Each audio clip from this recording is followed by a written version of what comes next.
Health Research called Human Energy by Albert Abrams. And this is a smaller book, but still contains a lot of essential information on it. Then when we open up this book here, this one's called Abrams' Method of Diagnosis and Treatment. This is an original copy. Right, this is in the Borderland files, and we have reprinted it in this format here. This is by Sir James Barr, and I believe it contains articles by several other people also on the subject of Abrams' work, and it's a thorough investigation of it. This was originally printed in 1925. Right.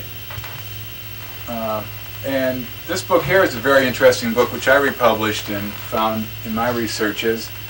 The full title is Certain Body Reflexes and Their Relation to Certain Radiant Energies, and a third report of the International Hahnemannian Committee on the Abrams Method of Diagnosis and Treatment, presented at the annual meeting of the IHA, Philadelphia, July 1926.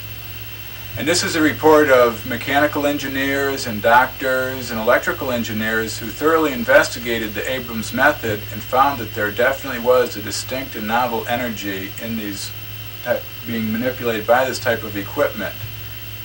So the Hahnemannian Association would be in relationship to homeopathy. Hahnemann was the father of homeopathy several hundred years earlier. Correct. I don't know the exact date right off.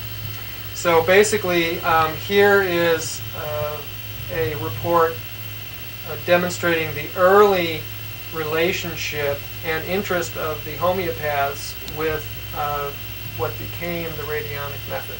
Right, and I should point out that I found other reports like this, and I'm in the process of compiling a book which will probably be out in late 1989, as yet untitled, but it contains reports by a man named Boyd, a man named Ellis, and several other people who developed equipment related to Abrams, and also some other further reports on Abrams' work by independent laboratories. So we're in the process of putting more of this information out.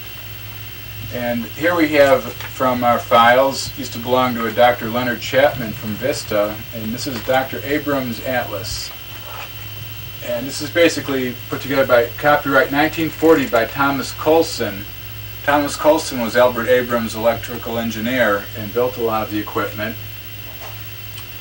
And we want to just show you one situation here, this little diagram, which shows the human being standing with a foot plate here and an attachment to his head, and then in between him is a sequence of variable resistors, which fundamentally represents the panel of the device. And then this was probably the detector with some sort of compensator involved in that, which is in parallel with the rest of the circuit. So this gives you a very simple idea of the nature of the circuitry that was being used. Right, maybe we could flip through a couple pages back here. We may reprint this book also if there's interest in it. We just can't reprint everything, we have so much. But this shows the human abdomen, and it shows little sections. And here we see burns radium in a rate of D3700. And here's boracic acid dissipates D600, D3400. So these are the positions on the abdomen and rates as they were used by Abrams. And some of these pictures are in some of the books that we've already shown you that are in print. So here's a situation where you can detect. This is death, actually. This is a death rate for male and female is the opposing polarity in the abdomen. And interestingly enough, it is dandruff. The dandruff detection point is right here underneath the navel. Fascinating work. Oh.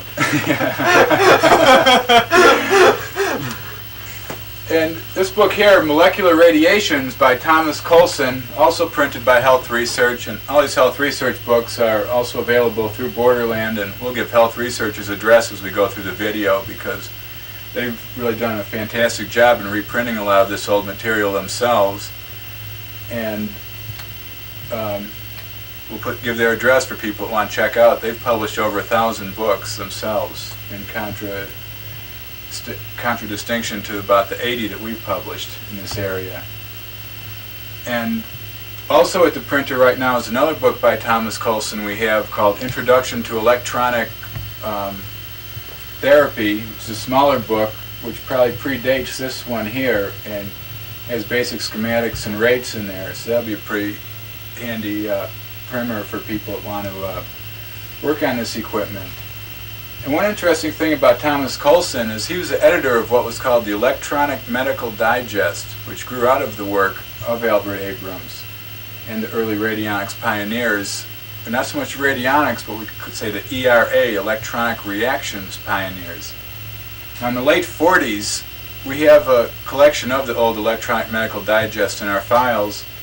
And very interestingly, after the Second World War, they started orienting towards nuclear medicine. There's actually articles in there about how the deserts would bloom with nuclear power in the future. And of course, we're of a slightly different opinion today on that.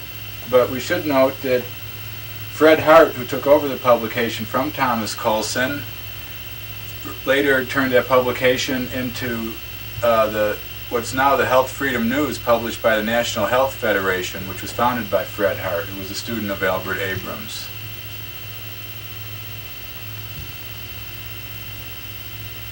There were several offshoots of Albert Abrams' work, and we thought we'd show a couple of those here. The book that Peter's holding is called Electronism, Diagnosis and Treatment by B.W. Lindbergh, C.E., M.D., D.O. And the date on that is 1929. And this is basically very similar to Abrams' equipment. The book is dedicated to Albert Abrams. And I don't know how good this will show up, but here's a basic, it's kind of interesting picture. Electronic diagnosis. Shows 1, 2, 3, 4, 5 banks of resistors. There's a magnet over the person's head. Here's the doctor rubbing something on the person's stomach while they hold electrode to their head. They're probably standing on another electrode. Very possibly. And this book here is about 600 pages with about 5 pages of text and 600 pages of rates. And chances are nil that we'll ever reprint this because the equipment no longer exists and the rates probably wouldn't work on anything.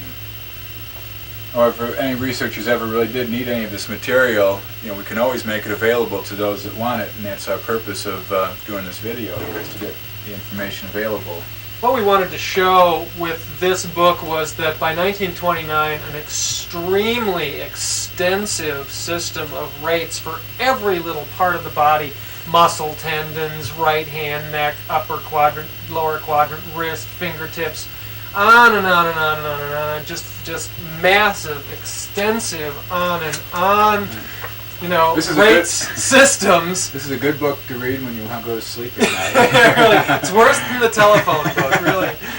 So the thing is that by 1929, the system of rates had been highly developed. All right. And there's a couple other interesting offshoots of this work. One was called the Pathoclast, and we publish here the Pathoclast instruction book for Model 9C with schematics. This shows the front panel of the instrument, how to operate it. We have a little photograph of the instrument here, which is not a real good photograph, but it's all we have in the files of it. But the book has complete schematics, rates, and how to use it, and several type of people would be interested in this book. We get requests from people who find the old equipment, want to know what to do with it, how to repair it, get it working. Some people just like to read about this type of material, and some people like to try to reconstruct it in their researches. Although we feel that we're going to show further developments which may remove the need for building any of this type of thing. And here's the Pathometric Journal, Universal Society of Pathometrists. And this was actually, maybe we can flip through. This is the Pathometric Journal, various ones from 1940 to 47. This was just a